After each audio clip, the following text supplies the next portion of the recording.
C'est sur cette terre de Luango que commence véritablement l'histoire de l'Église catholique romaine au Congo après deux tentatives d'évangélisation à la demande du Maluango.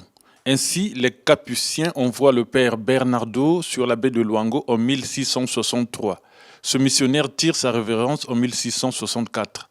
Dans la même période, les chrétiens sont persécutés. Luango, c'est une terre chargée d'histoire pour notre pays, le Congo, mais d'histoire aussi pour notre Église. Les premiers missionnaires qui sont arrivés sont entrés par la porte de Luango. Déjà, Diego Cao, en 1483, découvre la baie de Luango. Et chose curieuse, c'est que le Maluango, donc en 1584, va demander à Diego Cao, puisqu'il était portugais, explorateur, que les missionnaires soient envoyés donc à Luango pour évangéliser, puisque le Maluango venait d'apprendre l'existence du christianisme. Alors cette demande-là ne connaîtra pas de suite. Après ce premier échec d'évangélisation, l'abbé Bellegarde et ses compagnons arrivent à Luango en 1766. Vaincu par la maladie, ce prêtre meurt en 1775. Les missionnaires survivants repartent en France et c'est la fin de la deuxième période d'évangélisation. Cette demande connaîtra la suite au XVIIe siècle. En 1660, le Maluango redemande, on va dire, aux explorateurs qui viennent que les missionnaires soient envoyés. Et les missionnaires qui seront envoyés, ce seront les franciscains portugais qui viendront pour évangéliser le Congo. Et le roi sera même baptisé. Donc la demande est faite en 1660 et les missionnaires vont arriver en 1663. Il y a le père Bernardin de Hongrie qui va arriver ici dans la baie de Luango et qui sera logé dans la cour du roi et qui baptisera le roi ainsi que toute sa famille et toute la cour du roi sera baptisée. Au XVIIe et XVIIIe siècle, Luango constitue un centre important de trafic d'esclaves. Les missionnaires qui pourtant n'auraient pas d'autre visée que l'évangélisation sont confondus aux colonisateurs. Le colonisateur et le missionnaire venaient tous du même pays, donc c'était des Blancs, des Européens on va dire. Seulement, ce qui les différencie, c'est que les deux n'étaient pas là pour la même raison. Alors les missionnaires étaient là pour prêcher la bonne nouvelle. On sait que le Maluango demande déjà à Diego Cao et puis à tous les autres qui vont arriver d'envoyer les missionnaires dans son royaume pour évangéliser. Voilà. Seulement quand la traite va arriver, ce que les colons, quand ils arrivent, ils ont aussi leur objectif à atteindre. C'est chercher les esclaves pour leur commerce. Dans cette confusion, missionnaires et colonisateurs chassés, l'évangélisation va s'arrêter. En 1882, toujours à la demande du Maluango, le père Kari se rend à Luango et y achète un domaine. En 1883, occupation de Luango par la France qui y installe son administration. Le père Kari fut construire les bâtiments de la maison de Luango et s'y installe le 23 août 1883. En 1886, Monseigneur Kari est sacré évêque et devient le vicaire apostolique du Congo français. Il transfère de Landana à Luango le séminaire et l'imprimerie. Tenez-vous bien, ce séminaire donc va avoir que 10 ans, 87 jusqu'à 97. On va le déplacer, on va fermer le séminaire ici à Luango. Nous avons donc la photo qui est juste là. Le séminaire sera fermé en 1897. La raison, tout simplement parce que les enfants, les séminaristes ne pouvaient plus étudier dans les conditions idéales. Il y avait trop de bruit, c'était trop bruyant. Et donc, ils vont déplacer le séminaire à Mayumba. Mayumba, c'est au Gabon. Les premières missions sont créées à partir de Luango. Linzolo en 1883, Brazzaville en 1887, Mayumba en 1888, Liranga en 1889, Seth Gama en 1890. En 1890, le vicariat est divisé en deux, celui du Haut-Congo français et de l'Ogoué, confié à Monseigneur Ogouar. Le vicariat du Congo français inférieur est confié à Monseigneur Kari.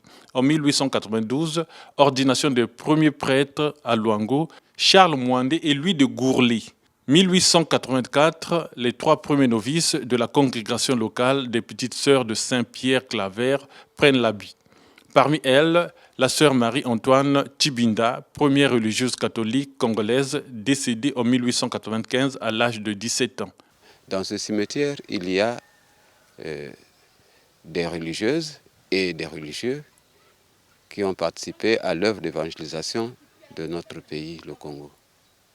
Et parmi ces missionnaires, il y a la sœur Anne Chibinda, qui est la première religieuse du Moyen Congo et du Congo aujourd'hui. C'est une fille qui est partie de Mayumba, ses parents viennent de Mayumba, et elle est rentrée au noviciat très jeune, à 15 ans. Elle était religieuse à 15 ans. Et malheureusement, elle est décédée à 17 ans.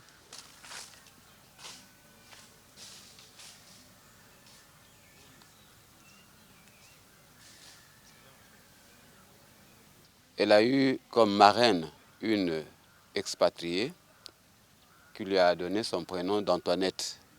Et vous savez que lorsqu'on entre dans les ordres, on change de prénom. Au lieu de se faire appeler Antoinette, elle s'est fait appeler Antoine-Marie. 1904, décès de Monseigneur Carry, remplacé par Monseigneur Derouet, nommé évêque en 1907. Le vicariat prend le nom de vicariat de Luango. En 1912, la population du vicariat de Luango est estimée à 4 846 âmes. À partir de 1885, qu'ils vont baptiser le premier chrétien, c'est Joseph Mapakou, vivant à Lubu. Voilà, nous avons le registre ici à Luango. Décédé, Monseigneur Derouet est remplacé par Monseigneur Giraud, nommé évêque en 1915. Décédé en 1919, Monseigneur Giraud est à son tour remplacé par Monseigneur Frito, nommé évêque en 1922. La tombe de Monseigneur Antoine-Marie Hippolyte Carry, c'est le premier évangélisateur donc du Congo, de Luango. Et il avait sa devise « Travaillons, nous avons l'éternité pour nous reposer ». Travaillons pour la gloire de Dieu, bien sûr, et nous aurons l'éternité pour nous reposer. En 1923, le port de Luango est supprimé et l'administration coloniale quitte Luango pour Pointe-Noire. En 1948, Monseigneur Fauré quitte Luango pour s'installer à Pointe-Noire. Le vicariat devient vicaire de Pointe-Noire, diocèse de Pointe-Noire en 1995. 1975, Monseigneur Fauré démissionne et est remplacé par Monseigneur Godefroy Poiti. 1986, Monseigneur Godefroy Poiti démissionne. Nous sommes sur la tombe du premier évêque noir de Pointe-Noire, Monseigneur Godefroy Émile Poiti. Sa devise, nous venons de le voir, Caritas in Pace. Et donc la charité dans la paix. Quand il accède au siège de Pointe-Noire, il y a quand même pas mal de troubles. Lui, il vient comme pour calmer le jeu.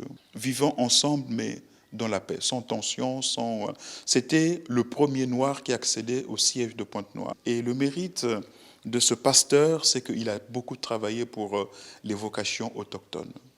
Monseigneur Singa est nommé évêque de Pointe-Noire. Il est décédé en 1992. 1995, Monseigneur Jean-Claude Makaya Louimba est nommé évêque de Pointe-Noire.